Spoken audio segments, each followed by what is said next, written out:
विश्व तो छोड़िए, अभी भारत के बौद्ध ही कंफ्यूज्ड हैं, एक मत नहीं हो पाए हैं कि उनका अपना धर्म ग्रंथ क्या होना चाहिए।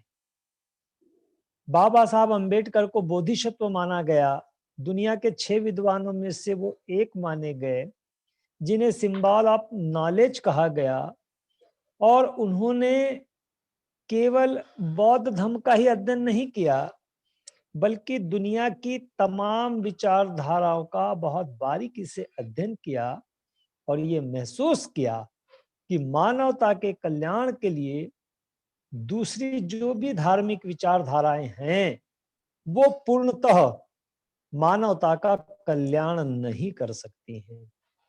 मानवता का पूर्णतः कल्याण करने के लिए सिर्फ एक ही विचारधारा है, जिसको 2500 साल पहले तथागत गौतम बुद्ध ने प्रारंभ किया था। लेकिन उस विचारधारा में गौतम बुद्ध के महापरिनिर्वाण के बाद धीरे धीरे करके ब्राह्मणवादियों ने उसमें इस तरह से मिलावट कर दी कि बुद्धिज्म का आध्यात्मिक पक्ष जो है वो सामने आ गया। पूजा पाठ है, कर्म कांड है, पूजा वंदना है, ये सारा इस तरह का जो दिखावा है, जिसे हम आध्यात्मिक पक्ष कह सकते हैं, तो ये आध्यात्मिक पक्ष बौद्ध धर्म में ज्यादा हावी हो गया, लेकिन उसका जो दूसरा पक्ष है वो पर्दे के पीछे चला गया। लेकिन बाबा साहब अंबेडकर ने ये बात उजागर की 2500 साल के बाद में। इस महान व्यक्ति ने अपने ज्ञान से, अपनी बुद्धि से, अपनी विद्वता से ये बात साबित किया कि गौतम बुद्ध का आंदोलन आध्यात्मिक नहीं था, पूजा पाठ का नहीं था, पूजा वंदना का नहीं था, ध्यान साधना का नहीं था, कर्म कांडों का नहीं था, बल्कि गौतम बुद्ध का जो आंदोलन था, जो क्रांति थी, वो सामाजिक परिवर्तन की क्रांति। गौतम बुद्ध का जो आंदोलन था वो सामाजिक बदलाव का आंदोलन था। गौतम बुद्ध का जो आंदोलन था वो गरीबी कैसे दूर की जाए, बगैर खून का कतरा बहाए, बगैर किसी को नुकसान पहुंचाए, बगैर किसी हिंसा के गरीबों की गरीबी दूर कैसे की जाए, ये गौतम बुद्ध का आंदोलन था। और इसीलिए बाबा साहब अंबेडकर ने, जो कार्ल मार्क्स हुए, जिनका आंदोलन बड़े चरम पे भी गया दुनिया में, जो गरीबी दूर करना चाहता था, लेकिन उसके मुकाबले बाबा साहब अंबेडकर ने इस बात की भी व्याख्या की कि कार्ल मार्क्स से बेहतर जो बदलाव की व्यवस्था है वो गौतम बुद्ध के आंदोलन में छुपी हुई है। इसीलिए कार्ल मार्क्स जो है वो हमारे आदर्श नहीं हो सकते। गरीबी दूर करने के मामले में, गरीबी दूर करने के मामले में भी गौतम बुद्ध ही हमारे आदर्श हो सकते हैं। ये कितनी बड़ी बात दुनिया के पटल पे बाबा साहब अंबेडकर ने रखी। जैसे उनका अंग्रेजी में वो स्लोगन है कि Buddhism was a revolution, though it began as a religious revolution, it became more than religious revolution, it became social and political revolution. तो ये रिवॉल्यूशन थी, एक क्रांति थी। ये कर्मकांडों की क्रांति नहीं थी, ये पूजा वंदना की क्रांति नहीं थी, ये दिखावे की क्रांति नहीं थी, ये आध्यात्मिक क्रांति नहीं थी, बल्कि ये सामाजिक बदलाव की, सामाजिक परिवर्तन की ये क्रांति थी। ये आर्थिक मुक्ति की क्रांति थी, ये आर्थिक परिवर्तन की क्रांति थी। और इस सामाजिक परिवर्तन और आर्थिक मुक्ति या आर्थिक बदलाव को प्राप्त करने के लिए बुद्ध का जो आंदोलन था वो राजनीतिक बदलाव, राजनीतिक परिवर्तन का भी आंदोलन था।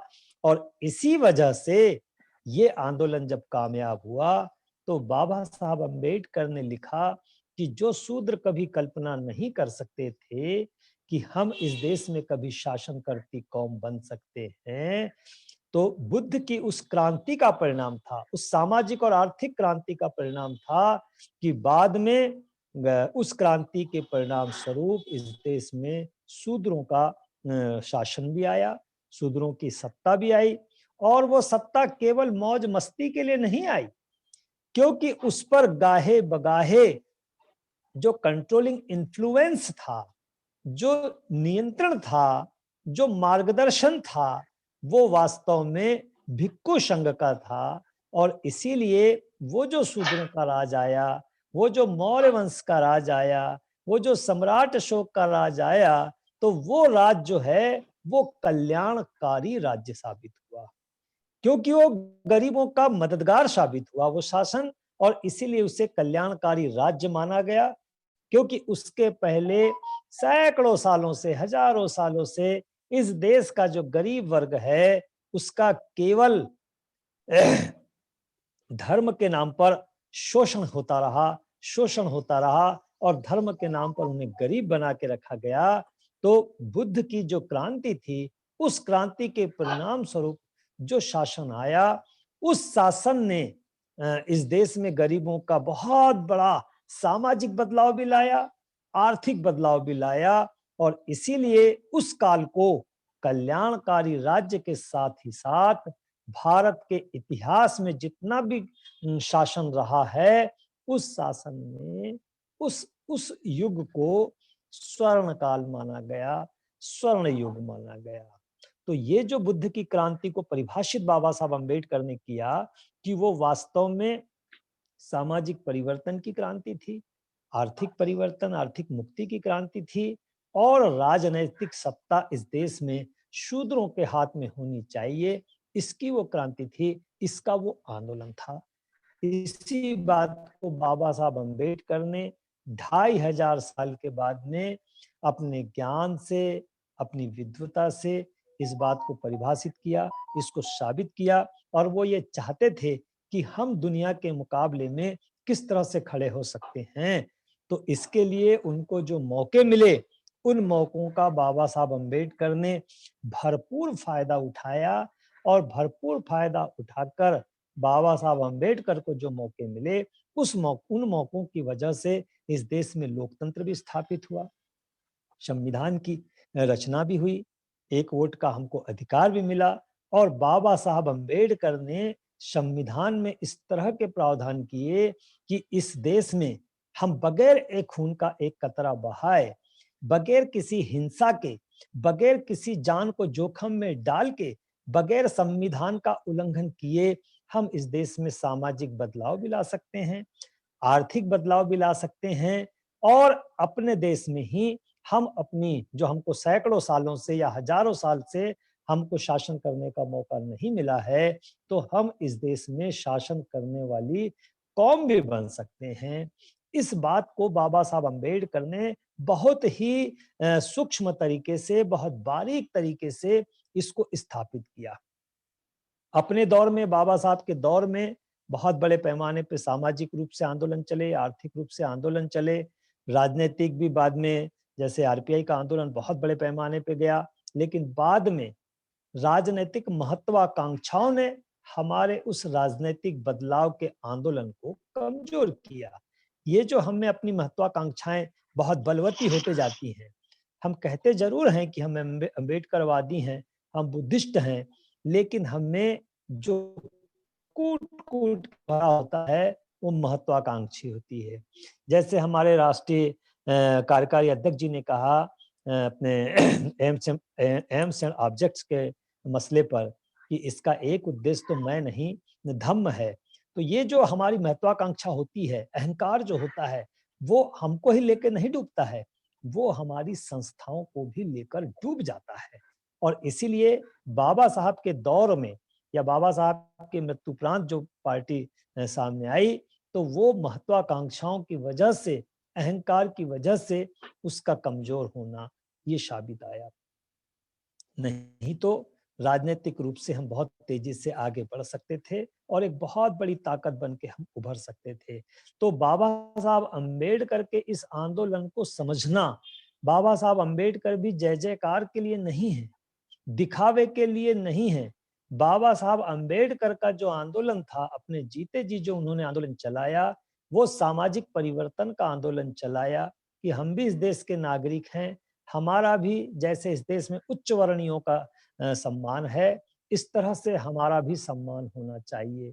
उच्च वर्णीयों के पास जिस तरह से सुख सुविधाएं हैं, आर्थिक जैसा उन्होंने अपने आप को सक्षम किया हुआ है, तो इसी तरह से हमारे अपने लोग जो हैं, जिसे हम बहुजन समाज भी कहते हैं, जिनकी आबादी 85% है, ऐसे लोगों का भी आर्थिक बदलाव होना चाहिए। वे भी आर्थिक रूप से कमजोर होना चाहिए, क्योंकि जैसे बाबा साहब अम्बेडकर ने बुद्ध के आंदोलन के मामले में दुख की जो व्याख्या की कि जनरली जो आध्यात्मिक पक्ष को लेकर चलने वाले लोग हैं बुद्ध के आंदोलन को, तो वो आध्यात्मिक पक्ष को लेकर चलने वाले लोग बुद्ध के दुख की व्याख्या किस तरह से करते हैं। तो वो दुख की व्याख्या इस तरह से करते हैं कि जन्म लेना ही दुख है, जीवन चक्र ही दुख है। लेकिन बाबा साहब अम्बेडकर ने अपने काठमांडू के भाषण में कहा कि मैं इस बात से सहमत नहीं हूं, मैं इस तरह की व्याख्या को नकारता हूं। बुद्ध का जो आंदोलन था दुख के मामले में, बुद्ध का जो दर्शन था दुख के मामले में, तो वो जीवन चक्र या जन्म लेना ही दुख नहीं था, बल्कि वास्तव में इस देश में जो गरीबी है, तो उस गरीबी की वजह से लोग बहुत ज्यादा दुखी हैं। ये बात बाबा साहब अम्बेडकर ने सामने रखी। लेकिन हम दो गुटों में बटे हुए लोग हैं। हम बाबा साहब अम्बेडकर को धर्म के मामले में अलग रखते हैं, और बुद्ध का जो बाबा साहब अम्बेडकर के पहले का दर्शन है उसको हम सामने रखने की कोशिश करते हैं। हमें इस देश के बुद्धिस्टों को कम से कम इस बात को समझना चाहिए कि बुद्ध को तो हमने देखा नहीं, बुद्ध के दर्शन को तो हमने जाना नहीं, और हमारी इतनी योग्यता भी नहीं है कि बुद्ध के दर्शन का हम बारीकी से अवलोकन कर सकें। तो ये कार्य बाबा साहब अम्बेडकर ने किया हुआ है, इसीलिए जो भी बात को बाबा साहब अम्बेडकर ने सामने रखा है, तो हमें बाबा साहब अम्बेडकर ने जो दर्शन रखा है बुद्ध के मामले में, उस दर्शन पर ही विश्वास करना चाहिए। और इसीलिए बाबा साहब अम्बेडकर ने बुद्ध को अपना गुरु मानते हुए जिस तरह का उनका आंदोलन था, और जिस तरह से सामाजिक परिवर्तन हो सकता था, जिस तरह से आर्थिक परिवर्तन हो सकता था, जिस तरह से राजनीतिक परिवर्तन हो सकता था, उन सारी चीजों को बड़ी बारीकी से बाबा साहब अम्बेडकर ने लोकतंत्र के माध्यम से, संविधान के माध्यम से स्थापित किया।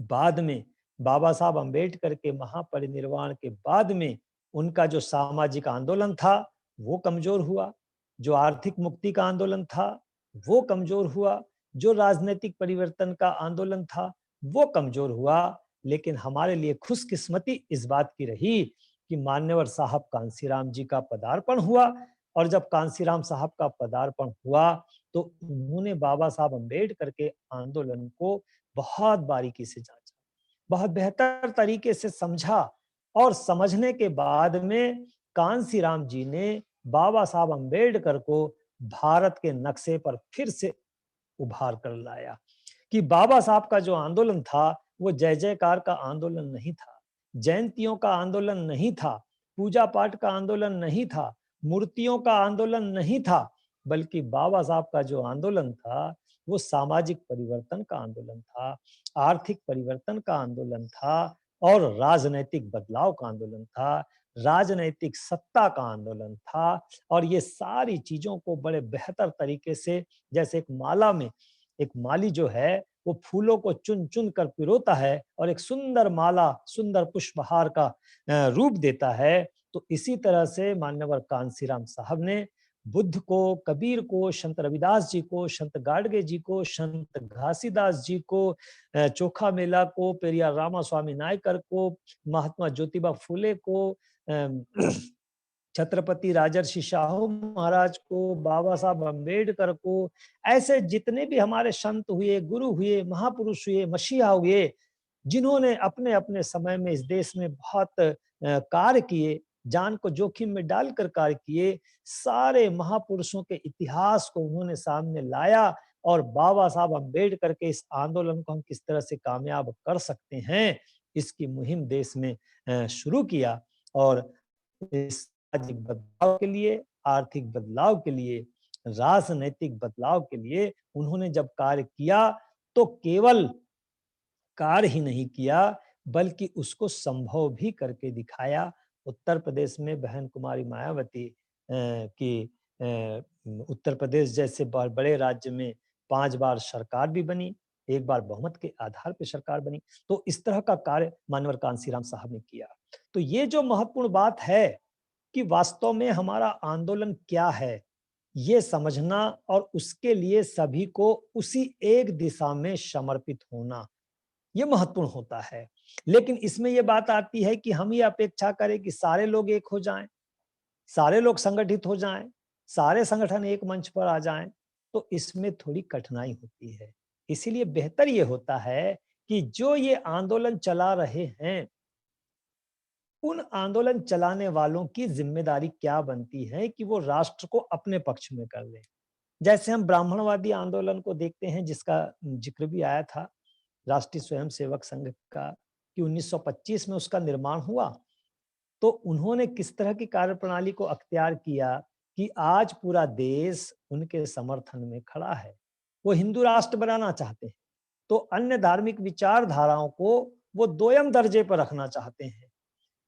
अन्य धार्मिक विचारधाराओं के मानने वालों को वो इस देश में दोयम दर्जे का नागरिक बनाना चाहते हैं।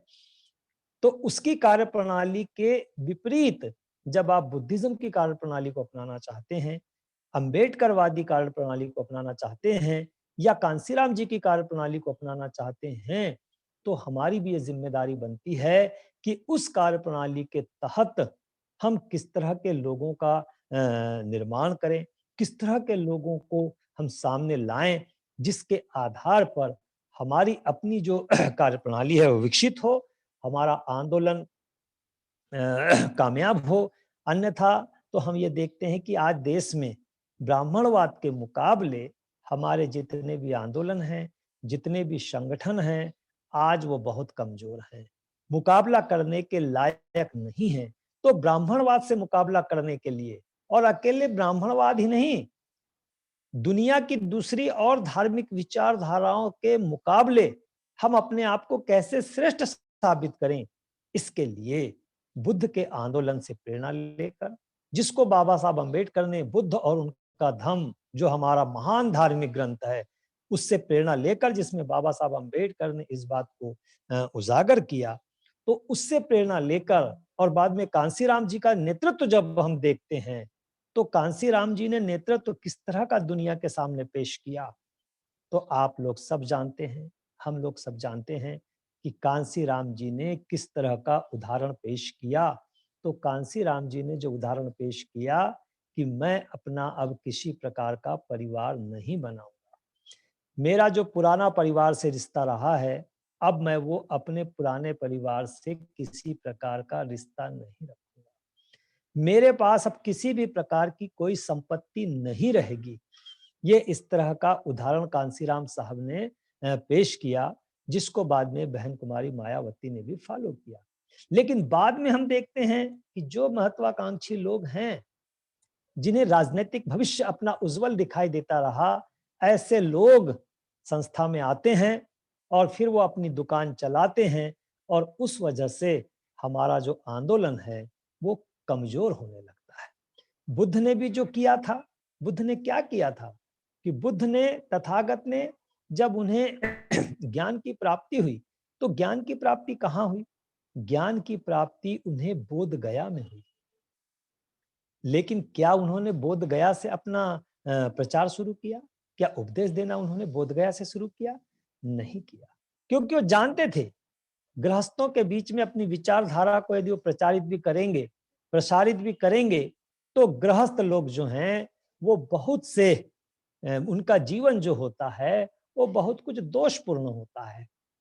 तो इसीलिए ऐसे लोगों की खोज उन्होंने सोची कि जो दोष रहित हो, जिनमें किसी प्रकार का दोष न हो, और इसीलिए वो 300 मील बोध गया से 300 मील ऐसे व्यक्तियों की खोज करते हुए वो सारनाथ गए, क्योंकि उन्हें तब पता चला कि वो जो शुरुआती दौर में जंगल में पंचवर्गीय भिक्षु मिले थे, वो शायद मेरी बात को समझेंगे, मेरे आंदोलन को समझेंगे, मेरी कार्यप्रणाली को समझेंगे कि मैं जो बदलाव लाना चाहता हूं, उस बदलाव के लिए किस तरह के व्यक्तियों की आवश्यकता है, किस तरह के प्रचारकों की आवश्यकता है, किस तरह के कार्यकर्ताओं की आवश्यकता है।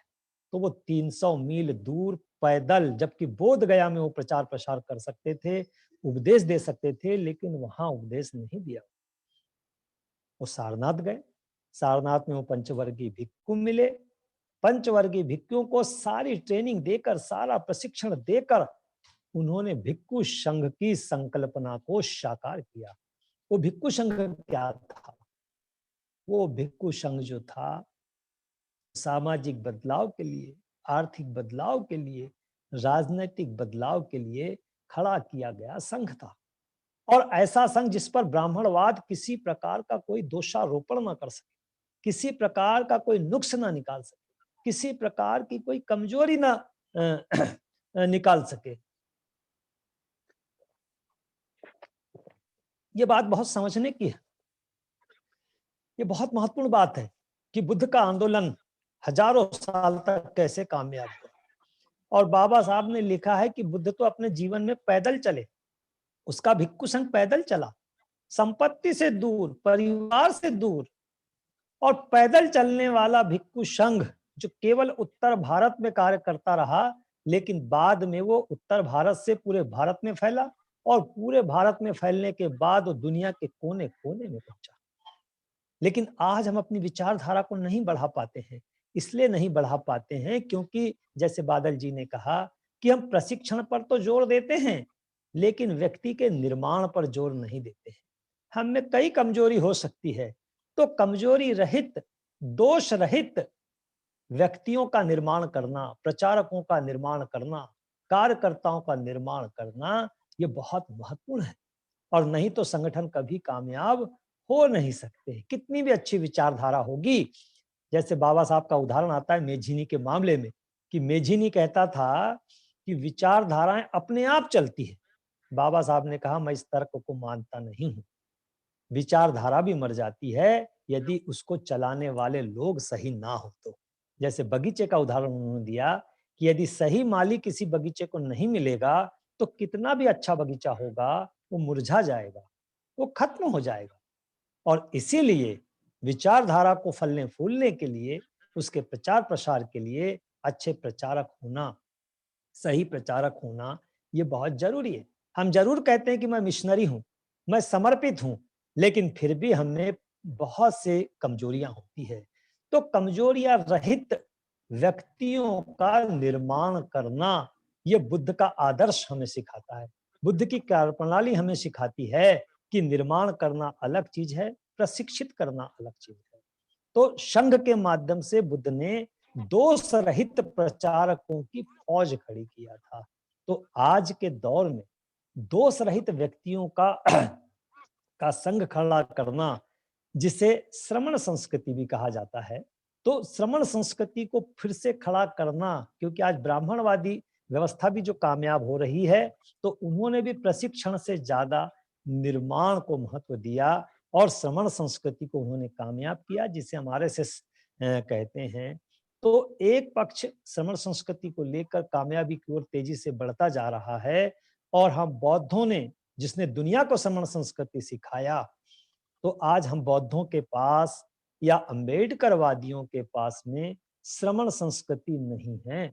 तो श्रमण संस्कृति नहीं होने की वजह से आज हमारे आंदोलन जो हैं वो कमजोर दिखाई देते हैं। वो चलते जरूर है, लेकिन उसमें वो ताकत, वो हौसला, वो ताजगी, वो तेजी दिखाई नहीं देती है। वो कमजोर दिखाई देते हैं। जो जिससे जुड़ा है वो वहीं मन मसोस के रहता है। वो लगता है मैं जाऊं तो जाऊं कहाँ, मैं जाऊं तो जाऊं कहाँ, क्योंकि चारों तरफ उसी तरह का वातावरण, उसी तरह का माहौल दिखाई देता है। तो इसीलिए इस सामाजिक बदलाव के लिए, आर्थिक बदलाव के लिए, राजनीतिक बदलाव के लिए इस तरह की श्रमण संस्कृति को जन्म देना, उसका पुनर्निर्माण करना, ये बहुत जरूरी है।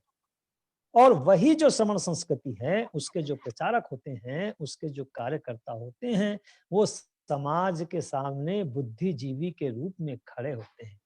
और ये बुद्धिजीवी भले ही शासन करने वाली जमात ना भी हो, लेकिन ये शासन करने वाले को कंट्रोल जरूर करता है। समाज जो है ऐसे ही बुद्धिजीवी वर्ग के पीछे चलने को बाध्य होता है। जैसे एनिहिलेशन ऑफ कास्ट, जाति भेद का उच्छेद, ये बहुत महान किताब बाबा साहब अम्बेडकर की है। उस किताब में लिखा है बाबा साहब अम्बेडकर ने कि किसी भी देश का बुद्धिजीवी वर्ग, चाहे वो शासन करने वाली कौम ना भी हो, लेकिन फिर भी बहुत प्रभावशाली वर्ग होता है। क्यों होता है? क्योंकि ये जो बुद्धिजीवी वर्ग होता है, समाज इसके पीछे चलने के लिए बाध्य होता है, मजबूर होता है बुद्धिजीवी वर्ग के पीछे। तो आज ब्राह्मणवाद ने अपने बुद्धिजीवियों की एक फौज खड़ी कर ली है, जिसे हम श्रमण संस्कृति कहते हैं, जिसे हम आरएसएस कहते हैं।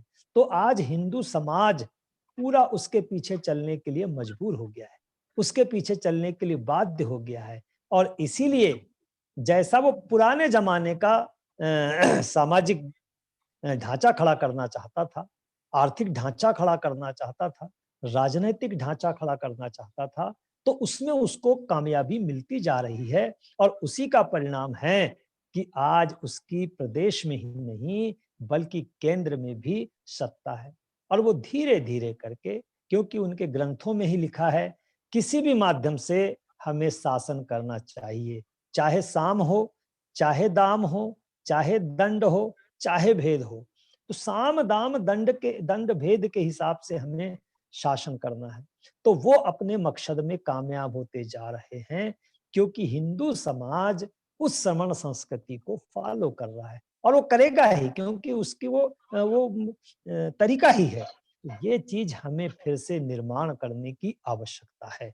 जैसे हम सम्यक जीवी संघ की बात करते हैं, तो ये एक संघ का निर्माण करना, युवाओं की खोज करना, और उन युवाओं को दो बातों का आश्वासन देना। किन दो बातों का आश्वासन देना? कि ये दो शब्द जरूर याद रखिए, आप अपने जेहन में हमेशा बिठाल के रखिए। यदि हम श्रमण संस्कृति का आविष्कार करके, निर्माण करके यदि हम कामयाब होते हैं, तो दो शब्दों पर विशेष ध्यान रखना और हमेशा उसको अपने जेहन में बिठाल के रखना कि युवा हमारे पास कब आएगा। तो युवा हमारे पास तब आएगा इस संस्कृति को बचाने के लिए, इस धर्म को बचाने के लिए, हमारे आंदोलन को बचाने के लिए।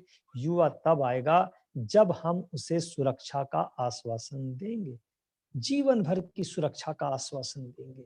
आज हमारे आंदोलनों में, जितने भी देश में आंदोलन चल रहे हैं, संगठन चल रहे हैं, 10,000 भी संगठन होंगे, किसी में भी युवाओं के लिए सुरक्षा का कोई प्रावधान नहीं है।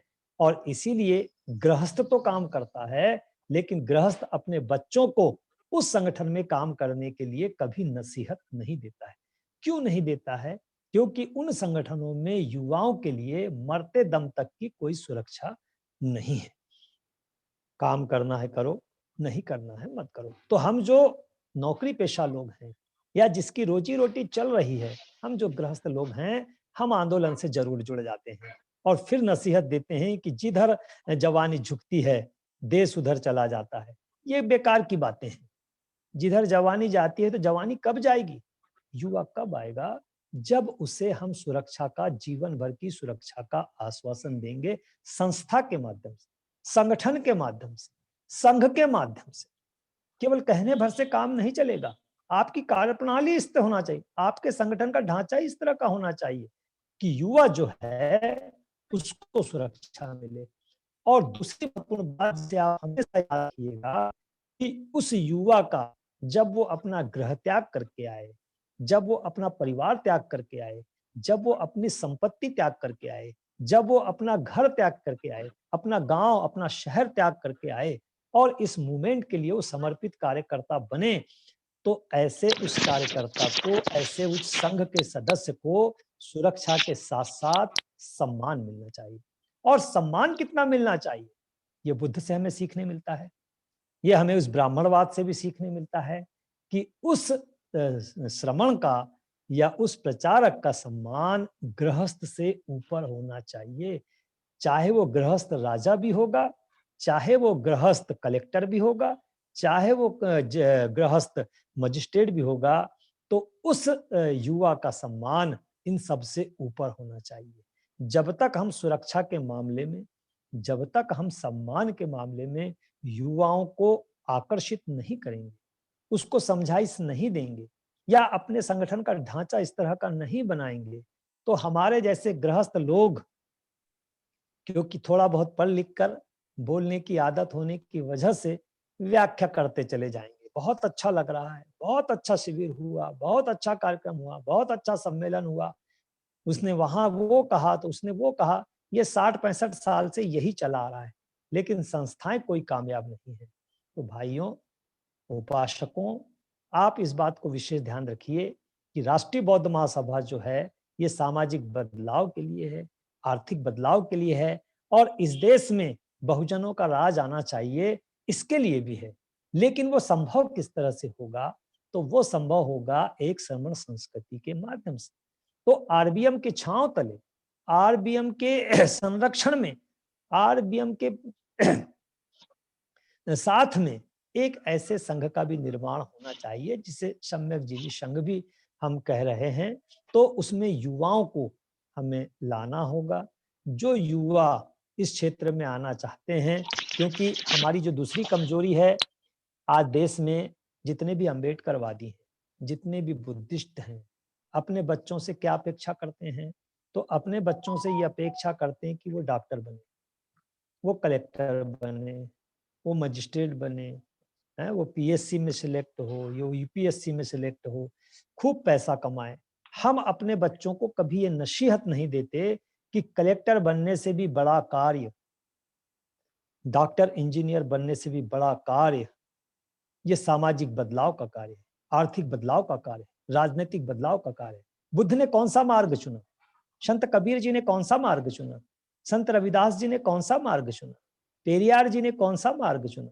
ज्योतिबा फुले ने कौन सा मार्ग चुना? बाबा साहब अंबेडकर ने कौन सा मार्ग चुना? कांसीराम साहब ने कौन सा मार्ग चुना?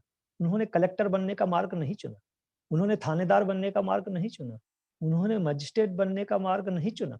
उन्होंने इस सामाजिक, आर्थिक, राजनीतिक परिवर्तन के मार्ग को चुना, और जिसकी वजह से हम उनकी आज पूजा करते हैं, अपने घरों में तस्वीर लगाते हैं, चौक चौराहों पर हम उनकी मूर्तियां लगाते हैं, रात दिन हम उनकी पूजा वंदना करते हैं।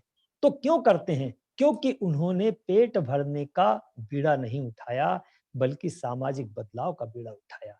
लेकिन हम गृहस्थ क्या करते हैं? तो अपने बच्चों को ये ट्रेनिंग देते हैं कि सामाजिक बदलाव के लिए कार्य मत करना, आर्थिक बदलाव के लिए कार्य नहीं करना, राजनीतिक बदलाव के लिए कार्य नहीं करना, बल्कि पेट भरने के लिए बड़े से बड़ी नौकरी हासिल करना, डॉक्टर बनना, इंजीनियर बनना, मजिस्ट्रेट बनना, कलेक्टर बनना, एसपी बनना। तो ये इस तरह की हम बचपन से ट्रेनिंग देते हैं, और इसीलिए हमारे बच्चे एक ही लक्ष्य के लिए कार्य करते हैं। वो डॉक्टर बनने के लिए पढ़ाई करते हैं, इंजीनियर बनने के लिए पढ़ाई करते हैं, कलेक्टर एसपी बनने के लिए पढ़ाई करते हैं, और जब उनको नौकरी भी मिलती है तो वो समाज से दूर चले जाते हैं। उनकी गलती भी क्या है? क्योंकि उनके माता पिता ने उन्हें इसी तरह का बचपन से ही प्रशिक्षण दिया, ट्रेनिंग दिया। तो ये बदलाव लाना बहुत जरूरी है। तो ये कब होगा?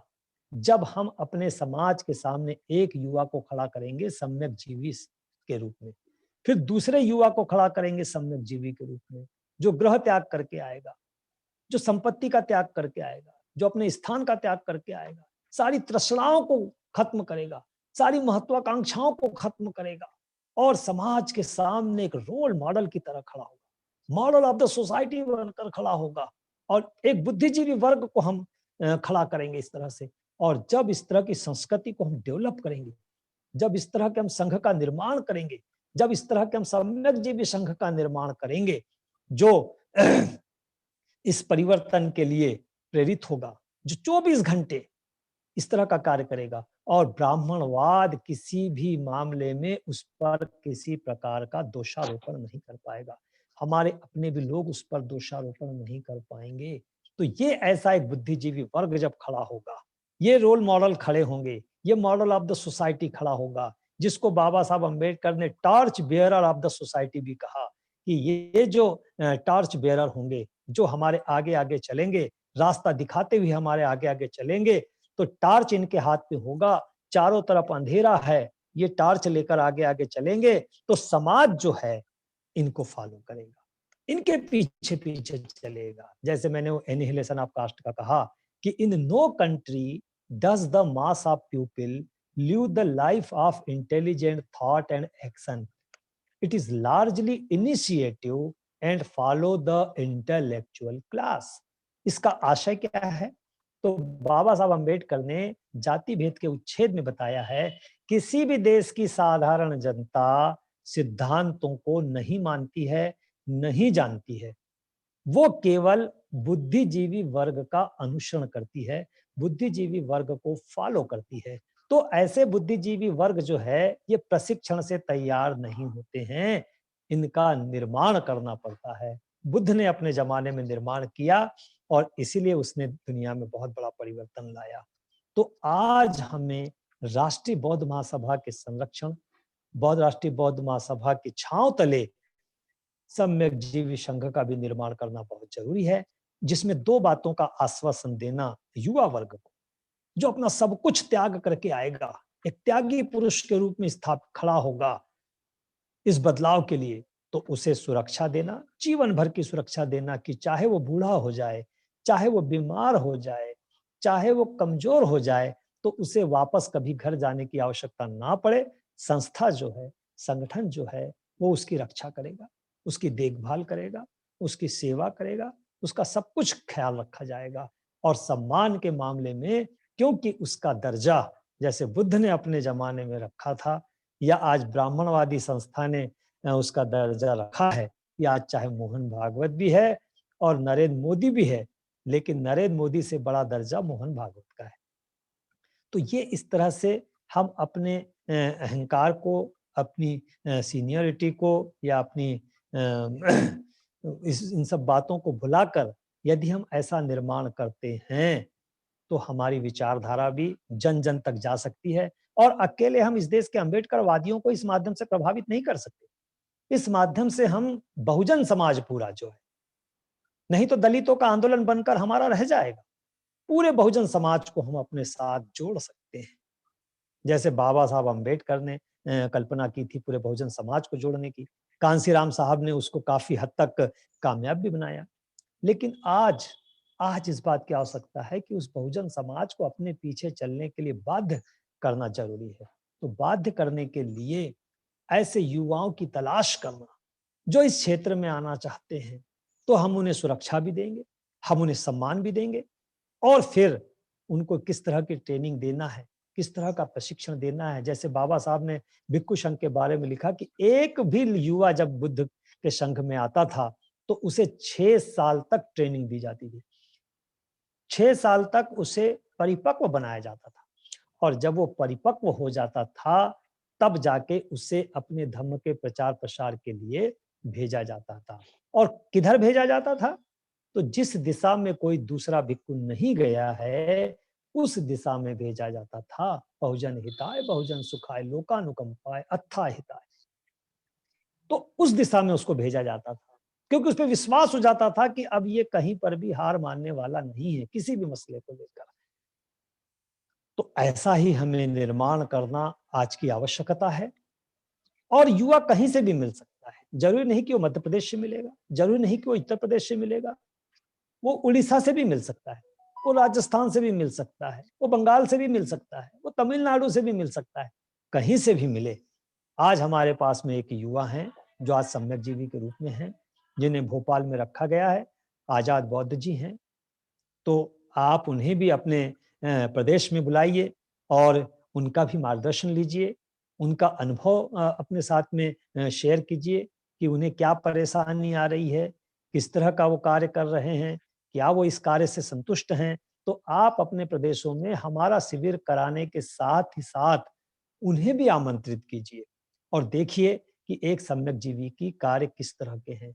तो ऐसा सम्यक जीवी ढूंढना, ऐसे सम्यक जीवी का निर्माण करना। अभी वो पूरी तरह परिपक्व नहीं हुए हैं, अभी वो पूरी तरह ट्रेंड नहीं हुए हैं, अभी वो पूरी तरह प्रशिक्षित नहीं हुए हैं, अभी वो ट्रेनिंग के पीरियड में है, अभी वो प्रशिक्षण के पीरियड में है, अभी वो किसी तरह से उस ढांचे में ढाले जा रहे हैं।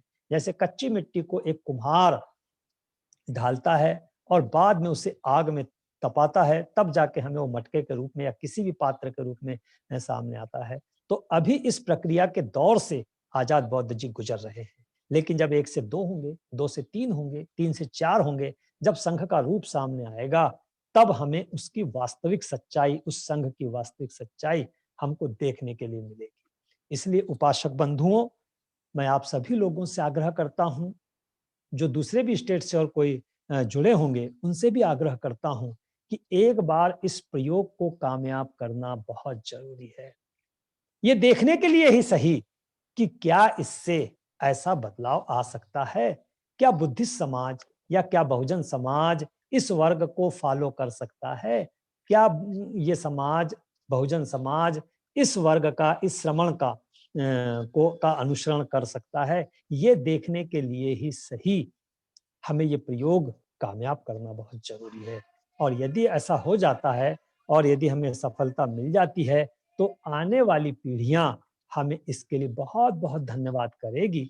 और मैं समझता हूं कि मुकाबला ब्राह्मणवाद से आर पार की लड़ाई के रूप में सामने आ सकता है। और निश्चित तौर पे जब तक इस देश में लोकतंत्र है, जब तक इस देश में संविधान है, यदि हमने ऐसी संस्कृति का निर्माण कर लिया, ऐसी संस्कृति को डेवलप कर लिया, समान संस्कृति को खड़ा कर लिया, तो ये लोकतंत्र और ये संविधान हमारे ऐसे अस्त्र हैं, ऐसे हथियार हैं कि जिसके माध्यम से इस देश में झूठ नहीं जीत सकेगा।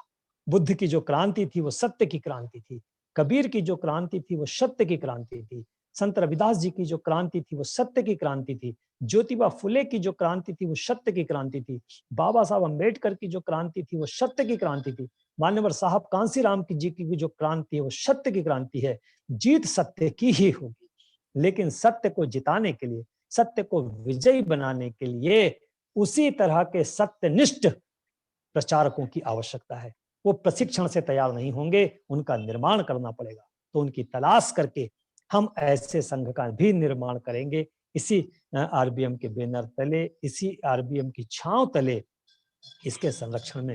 तो ऐसा करना मैं समझता हूं कि आज के वर्तमान दौर में निहायत जरूरी है। आप सभी लोग, जितना भी मुझे अभी आज समय मिला, क्योंकि मुझे बताया गया था कि 11 बजे तक ये चलेगा, 11 बजने को आ रहे हैं, तो हम सब मिलके अपने समाज से युवाओं की तलाश करेंगे और उन युवाओं को इस कार्य के लिए प्रेरित करेंगे। तो बाद में हम इस तरह का संघ बना भी सकते हैं। लेकिन उस बात का जरूर ध्यान रखना है कि उन्हें सुरक्षा के लिए आश्वस्त करें, उन्हें सम्मान के लिए आश्वस्त करें, और ये समाज के सामने दिखाना भी है कि वे सुरक्षित भी हैं और उनका सम्मान भी बहुत है। गृहस्थों से ऊपर उनका सम्मान दिखाई भी पड़ना चाहिए। तो जो भी आज मैंने बात रखी है, तो मैं समझता हूँ कि जितने समय में जो बात करना चाहिए था, तो मैंने वो कोशिश किया है। कोई भूल चूक हो गई हो तो उसके लिए मैं माफ़ी चाहता हूँ। मेरी बस इतनी सी ख्वाहिश है कि ये कार्य जो है, ये भी एक बार कामयाब होना चाहिए। आप जो मुझे सम्मान देते हैं और आप जो मुझ पर बड़ा भरोसा रखते हैं, तो मैं उसके लिए आपका बड़ा आभारी हूँ। मैं हमेशा आपका इस मामले में ऋणी रहूँगा, जो आप मुझ पर इतना उपकार करते हैं। मैं अपने स्तर से इस तरह की बातें रख रहा हूँ। कहीं कोई गलती हो जाए या किसी का कोई दिल दुखे, तो मैं उसके लिए क्षमा चाहता हूँ। 11 बज चुके हैं। जब कभी शिविर होगा तो उसके लिए हम उड़ीसा आएँगे, और 1 दिन का हो या 2 दिन का हो या 3 दिन का हो, तो उसमें और विस्तार से अपनी बात को रखेंगे। मैं सभी लोगों का बहुत-बहुत हार्दिक अभिनंदन करते हुए, साधुवाद करते हुए, और आपने जो मुझे सम्मान दिया उसके लिए बहुत-बहुत साधुवाद करते हुए अपनी बात को यहीं पर विराम देता हूँ। जय भीम, जय भारत, नमो बुद्धाय। साधु साधु साधु।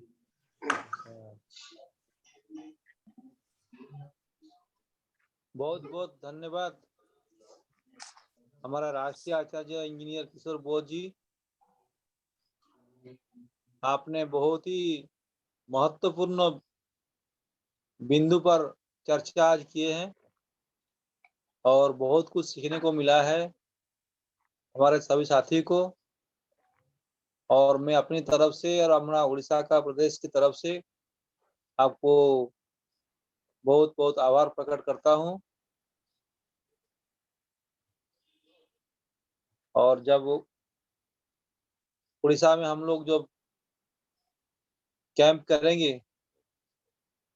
तो आपको आना ही होगा।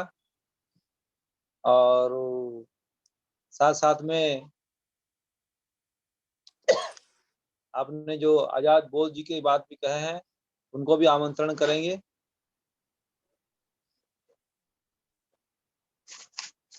अभी हमारा उड़ीसा का संयोजक माननीय धम्मप्रिय एम.आर. प्रशांत जी को मैं अनुरोध करता हूं, जो आज का वेबिनार का अध्यक्ष भी हैं, वो अपना उद्बोधन रखिए और समय का भी ख्याल रखिएगा।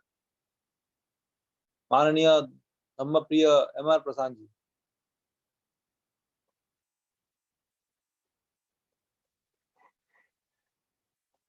प्रशांत जी। हाँ, सुनाई दे रहा है? हाँ हेलो। हाँ, तो बहुत आज खुशी की बात है। आज हम जो सुनना चाहते थे उड़ीसा इतना दूर जाकर आगरा में, और आज हमारे राष्ट्रीय आचार्य मान्यवर किशोर बोध साहब हमें बहुत समझाए। और सबसे बड़ी बात है, ये जो लड़ाई जो है, ये जो संघर्ष है, ये सत्य और असत्य का संघर्ष है। और ये सत्य असत्य के बीच में मैं एक बात बोलना चाहता हूं कि जो हमारे समाज का जो क्राइसिस होता है, वो 3 क्राइसिस होता है। एक आइडियोलॉजी क्राइसिस, यानी विचारधारा की समस्या जो है, और दूसरी जो है लीडरशिप क्राइसिस या नेतृत्व की समस्या, और तीसरा जो है जो काउंटर रिवोल्यूशन क्राइसिस यानी प्रतिक्रांति की समस्या। तो ये जो विचारधारा समझने के लिए बार बार, जैसे कोई चीज को अगर बार बार हम हैमरिंग नहीं करेंगे तो लोगों के दिमाग में कभी घुसेगा नहीं। तो ये प्रचारक हमको तैयार होना है। और इसलिए बाबा साहब ने जो 1950 में जो महाबोधि सोसाइटी की जो मैगजीन में जो निकाले थे, फ्यूचर ऑफ बुद्धिज्म में, वो बोले थे कि केवल स्वयं आदर्श बोध बनकर कर्तव्य विमुख रहना यह सच्चे बोध का लक्षण नहीं है। बुद्ध धर्म के प्रचार के लिए निरंतर प्रयास करना यही सच्चे और आदर्श बोध का कर्तव्य है। बुद्ध धर्म का प्रचार और प्रसार करना ही मानवता का सेवा है, सेवा करना है। तो इसलिए अगर एक विचारधारा समस्या बोलने से, तो बाबा साहब का जो ख्याल था, तो विचार जो है, विचार में आग से बढ़कर गर्मी होती है, और विचार प्रचार प्रसार के बिना मर जाती है। विचार परिवर्तन ही मूल परिवर्तन, यानी एक इंसान को तैयार होना है, निर्माण होने का। तो इसलिए हमारे आरबीएम के तौर पर, जैसे हमारे अध्यक्ष राष्ट्रीय आचार्य साहब सर जो समझाए कि हमको तैयार होने, जैसे हमारे कार्यकारिणी में जो अध्यक्ष राष्ट्रीय माननीय बादल सिंह बोध बोले कि निर्माण शैली यानी रुचि होना चाहिए, जुनून होना चाहिए। जैसे द बुद्ध एंड धम्म में बाबा साहब जो लिखे हैं, जो तथागत इतने घुनघर जंगल में जाते थे कि एक पागल के सिवा कोई जा नहीं सकता, ऐसा एक जुनून पैदा करना है।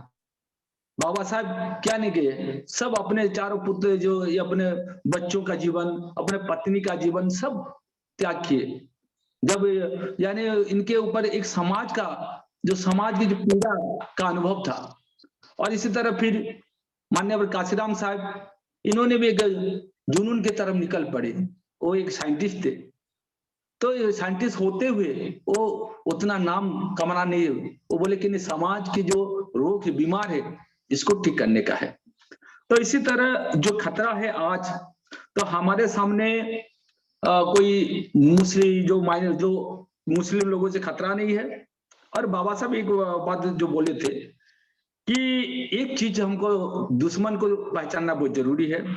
और इसलिए इन्होंने म्यांमार में जो स्पीच दिए थे कि बुद्ध धर्म को इस्लाम से अब खतरा नहीं है, परंतु ब्राह्मणी धर्म से खतरा है। ब्राह्मण ही होता है, चाहे वो अपना रंग बदल दे या दल बदल दे।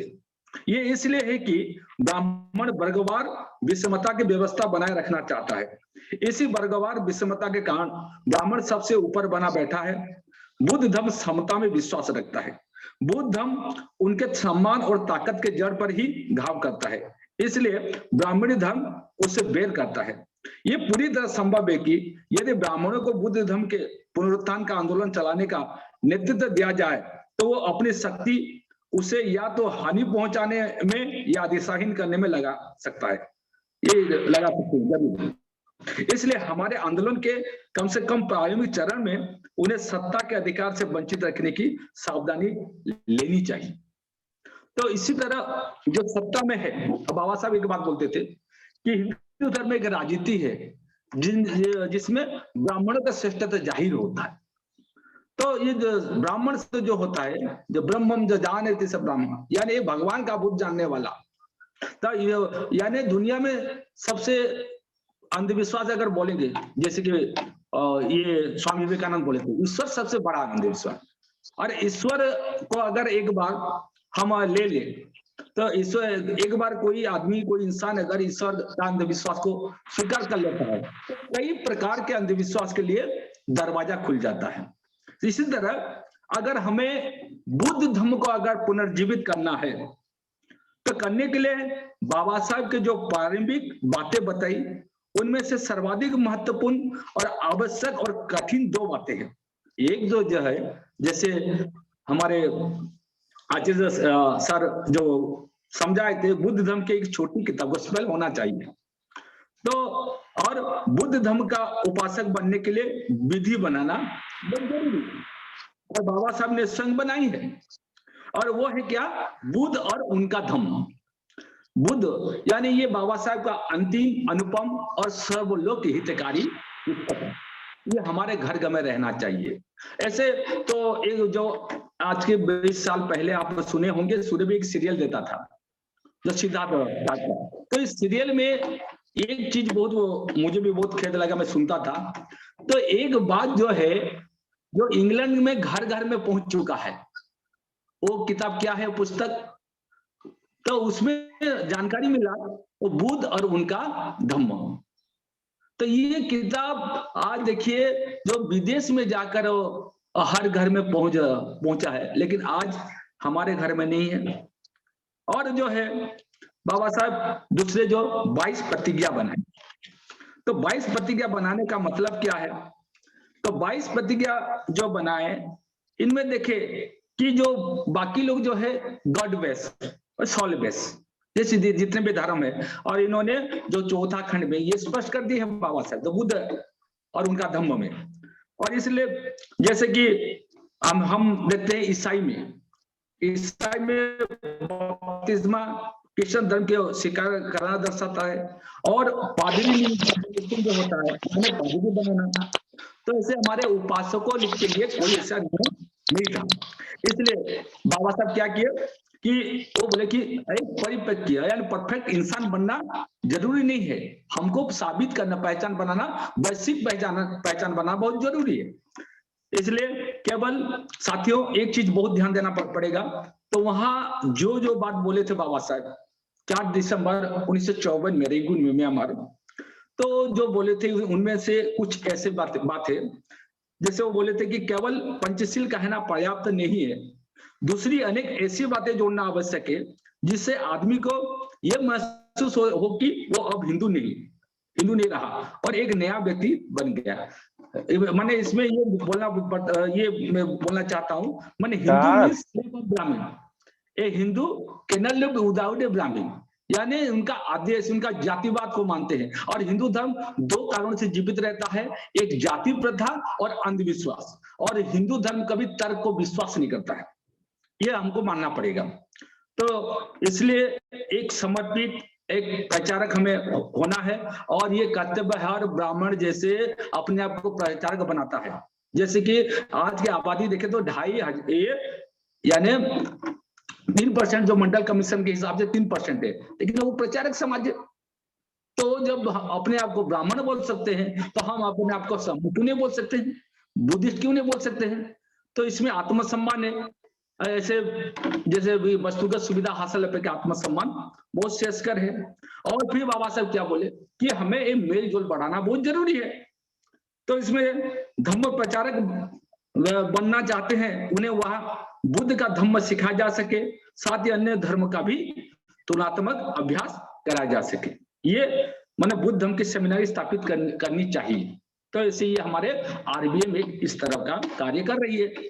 दूसरी तरफ बुद्ध विहारों में, यानी बुद्ध विहार नहीं हुआ तो कहीं भी हम बैठकर ये हर रविवार को सामूहिक वंदना करनी चाहिए और उसके बाद धम्मोपदेश देना चाहिए। और ये जो स्पिरिचुअलिज्म जो है बाबा साहब नकारे हैं, तो स्पिरिचुअलिज्म अगर रहेगा तो हम इंडिविजुअल पीस के लिए काम करेंगे। अब और अभी हमको बहुत ये जो वेबिनार के माध्यम से बहुत महत्वपूर्ण चीज है, चौथा खंड जब आ जाएगा, जो 3 से लेकर बाकी जब हुआ, ये बाबा साहब का प्रिपरेशन है, प्रस्तुतिकरण है।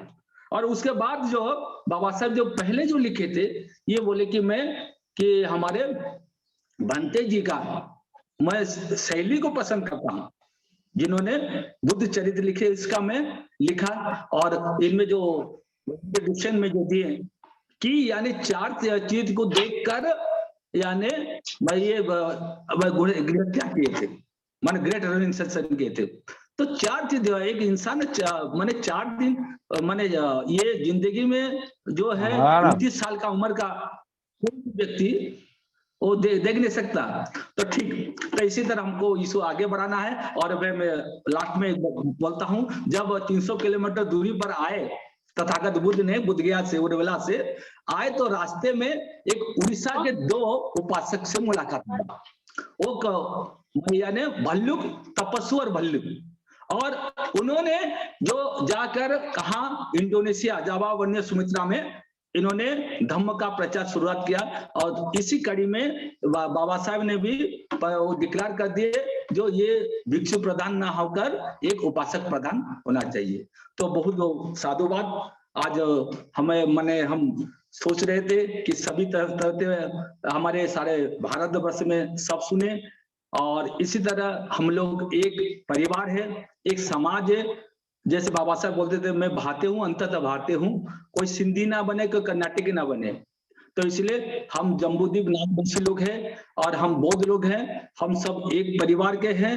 और सब की यानी अपने ये तेज करना पड़ेगा अपने अपने एरिया में। और इसलिए बहुत बहुत आभार व्यक्त करता हूँ हमारे जो संचालक महोदय हैं, हमारे ये धीमान महेश्वर संड जी, इन्होंने बहुत मने सुंदर हिसाब से बोले। इसके साथ साथ हमारे जो रुपेश बाग साहब, उन्होंने भी जो समस्या जो है इसके बारे में समझाए।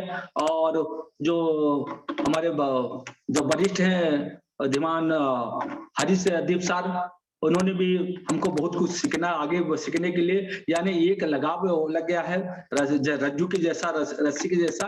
तो ये हम आगे बढ़ाएंगे। तो इतना कहकर मैं अभी मेरा वक्तव्य यहाँ विराम देता हूँ। जय भीम, नमो बुद्धाय। जय भीम, नमो बुद्धाय। बहुत बहुत धन्यवाद हमारे संयोजक और आज का वेबिनार का अध्यक्ष माननीय एम.आर. प्रशांत जी। और अभी धीरे धीरे हम मीटिंग के समापन की ओर जा रहे हैं। अभी वोट ऑफ थैंक्स करेंगे हमारा वरिष्ठ साथी और राष्ट्रीय बौद्ध महासभा का राष्ट्रीय कार्यकारिणी सदस्य श्री माननीय नेपालेश्वर तांडे जी को मैं अनुरोध करूंगा, वो अभी आभार प्रकट करेंगे। माननीय नेपालेश्वर तांडे जी, वोट ऑफ थैंक्स दीजिए।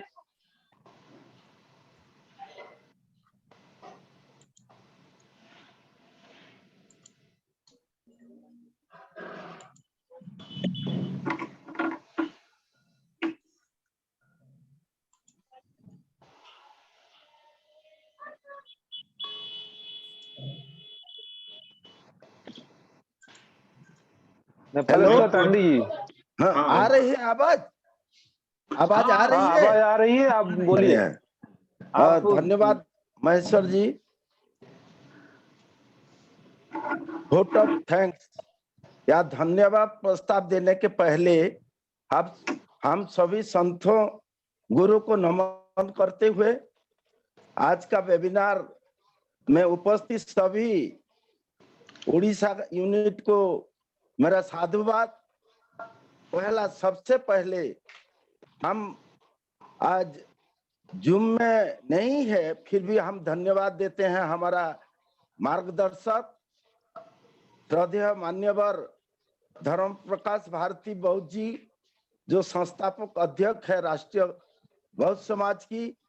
वो नहीं है, फिर भी वो धन्यवाद की पात्र है, और इसीलिए हम उनको आदर्श मानते हैं कि उनका नाम धर्म का प्रकाश करना, अंधविश्वास को दूर करना और जाति प्रथा को विनाश करने के लिए जो बीड़ा उठाए हैं, इसीलिए हम उड़ीसा आरबीएम तरफ से, तमाम उड़ीसा वासियों के तरफ से उनको साधुवाद देते हैं, धन्यवाद देते हैं। उसके बाद श्रद्धेय बादल सिंह जी बौद्ध जी, जो कार्यकारिणी अध्यक्ष है, उनको हम उड़ीसा आरबीएम टीम से तहे दिल से धन्यवाद देते हैं। क्या है कि वो आज नहीं होते तो हमारा वेबिनार नहीं होता। वो इतना हमको सहयोग किए हैं, हमेशा मार्गदर्शक रूप में उड़ीसा टीम को आगे बढ़ाने के लिए वो प्रयास जारी रखे हैं। उसके लिए हम हृदय से उनको उनको साधुवाद देते हैं, धन्यवाद देते हैं। उसका बाद हमारे अति आदर्श, अति मान्यवर हमारे राष्ट्रीय आचार्य मान्यवर इंजीनियर किशोर बौद्ध जी को बहुत बहुत धन्यवाद देते हैं कि विपरीत हेल्थ परिस्थिति में भी वो हमारे साथ आए, हमारे उड़ीसा आरबीएम टीम को पूरा 100% रिचार्ज किए, पूरा उनको इतना ऊर्जा दिए जो ये उड़ीसा टीम, मैं एश्योरेंस करता हूँ on behalf of Orissa team sir, जहाँ आगे निश्चित रूप में सर्वभारतीय स्तर में आरबीएम को एक नया दिशा में पहुंचाएंगी, आपका सपना को साकार करेंगी। आपका बात बहुत अच्छा लगा सर, युवाओं को खोज करना अनिवार्य है, ये चीज बहुत अच्छा लगा। जीवन युवाओं कैसा आएगा जब तक वो सुरक्षित नहीं समझेगा अनुष्ठान में, तो आने वाला नहीं है। और उसके बाद वो उसको रेस्पेक्ट और सम्मान भी मिलना चाहिए। इसीलिए युवाओं को जब तक आरबीएम में नहीं लाएंगी, आरबीएम आगे बढ़ने के लिए असंभव है सर।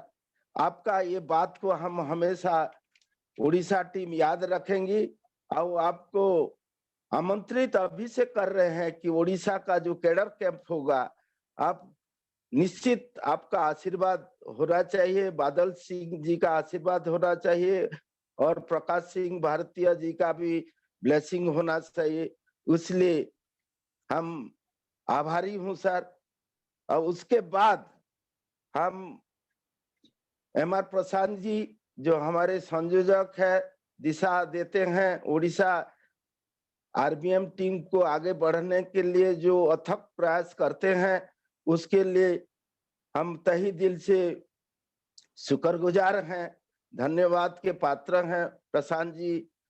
उसके बाद महेश्वर संडो जी, जो कार्यकारिणी मेंबर भी हैं और उत्तरांचल आरडीसी उड़ीसा का मुखिया भी हैं, वो आज भी नहीं होते तो हमारा ये वेबिनार नहीं होता सर। वो उनका अथक प्रयास, वो 24 घंटा में 18 घंटा आरबीएम को देते हैं, इसलिए हम बहुत बहुत तहे दिल से, अंतर से उनको धन्यवाद करते हैं।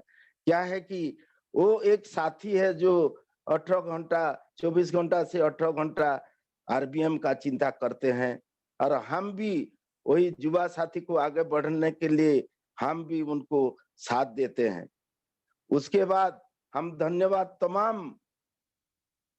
तमाम जो साथी वक्तागण को धन्यवाद देते हैं। उसमें आते हैं रुपेश बाग जी, जगबंधु तांडी बौद्ध जी, सम्राट राज बौद्ध जी, हरीश बौद्ध जी। ये लोग अपने अपने विचार रखे, अपने अपने जो विचार प्रकट किए, इसलिए मेरा अनेक अनेक धन्यवाद है।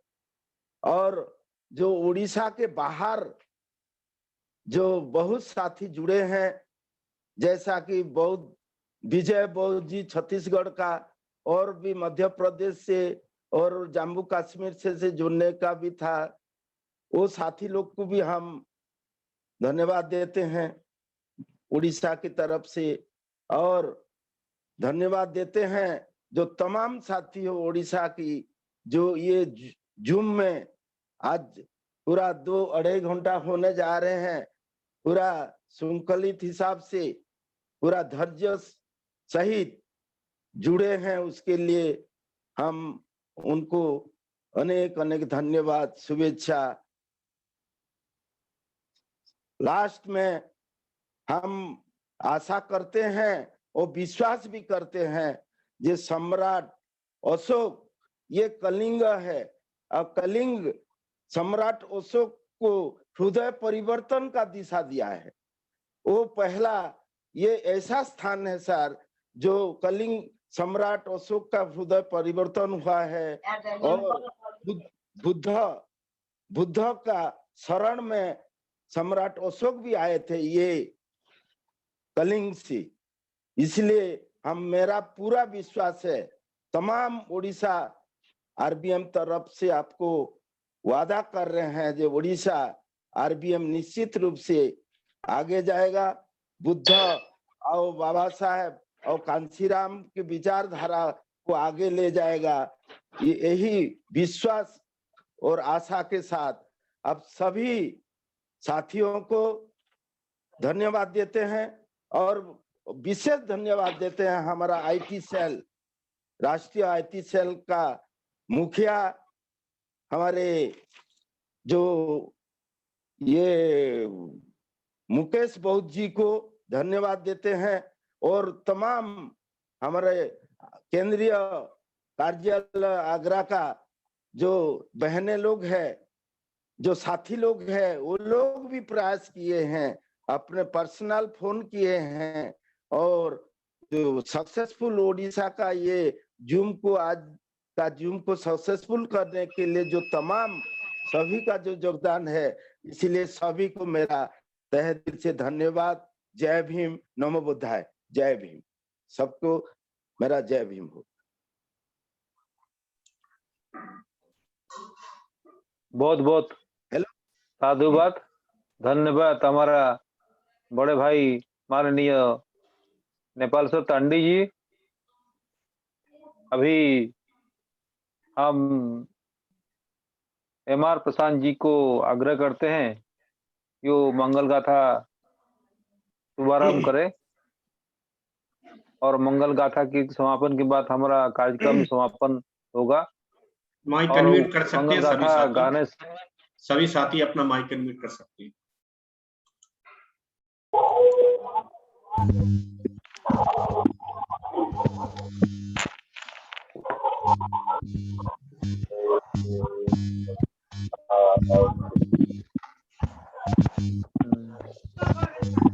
सब्बे सत्ता सुखी सब्बे हन्तु सब्बे भद्राणि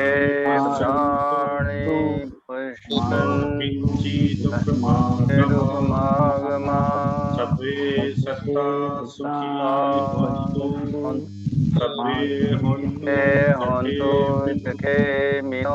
सर्वे भद्राणि भद्राणि पश्यन्तु पश्यन्तु मा मा किञ्चित् कर्तेन्दुकमागमा सर्वे सत्ता सुखी सबे सा सुखी होन्तु सर्वे हन्तु चक्षेमिनो सर्वे भद्राणि प्राणि पश्यन्तु पश्यन्तु मा मा किञ्चित् कर्तेन्दुकमागमा साधु साधु साधु साधु